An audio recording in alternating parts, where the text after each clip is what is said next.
10,000 আনবো, 1 লক্ষ লোক এখানে জমায়েত করা হবে।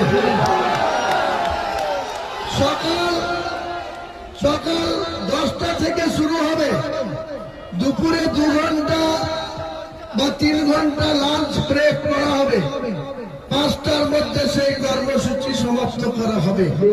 সেদিন ইনশাআল্লাহ আমাদের যে শেষ নবী, যে কুরাইশ বংশে তিনি জন্মগ্রহণ করেছিলেন, সেই কুরাইশ বংশের নবী সাহেবের একজন উত্তরাধিকারীকে এখানে নিয়ে আসবেন।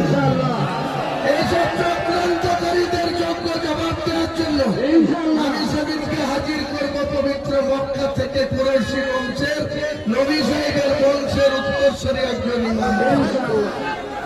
কালকেই কথা হয়েছে, কোন চক্রান্ত আপনারা যদি এইভাবে যেভাবে আপনারা বিনা দাওয়াতে, বিনা ইনভাইটে, বিনা আপ্যায়নে যেভাবে ইসলামকে শক্তিশালী করার উদ্দেশ্যে এই মাঠের মধ্যে আপনাদের প্রচুর আল্লাহর ঘর থাকতে, মসজিদ থাকতে, আপনারা যেভাবে সেই মাঠের মধ্যে, জমির মধ্যে আজকে এসছেন, আপনাদেরকে আমি মহান আল্লাহ তাআলা এত খুশি হয়েছে, তাহলে আপনারা এইভাবে জমায়েত হতেন না।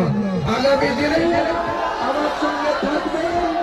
আমি ভারতবর্ষের 40 কোটি মুসলমানদের সম্মান, ইজ্জত কেউ যদি না দিতে চায়, আমাদের অধিকার, আমাদের পবিত্র ঈমান আমরা রক্ষা করে যাব ইনশাআল্লাহ। কোন কেউ শত্রু নয়, আমরা মুসলিমদের কোন বিরোধিতা করতে যাব না, কিন্তু যদি আমাদের পবিত্র ইসলামকে কেউ কালিমামুক্ত করতে চায়, আমাদের প্রতিদিন যুদ্ধের কল আসছে, প্রতিদিন খুন করে দেওয়া হবে বলছে। আমি আল্লাহকে দেখিয়ে রেখেছি, এর জন্য যদি আমার মনে হয়, আল্লাহ যদি সেটা লিখে থাকে, আমি সশরীরে আল্লাহর কাছে চলে যাব ইনশাআল্লাহ। এই কাজ সম্পূর্ণ করতে হবে, এই কাজের দায়িত্ব নিতে হবে ইনশাআল্লাহ। আমি সব সময় আল্লাহ, আমাদেরকে সৃষ্টি করার মালিক আল্লাহ, আমাদের মওতের মালিক আল্লাহ, আমাদের রিজিকের মালিক আল্লাহ, এই জায়গাটা আমরা সবাই একমত হয়ে চলব। সালাম আলাইকুম। আচ্ছা, আজকে আমাদের প্রথম জামাত এখনই শুরু হবে।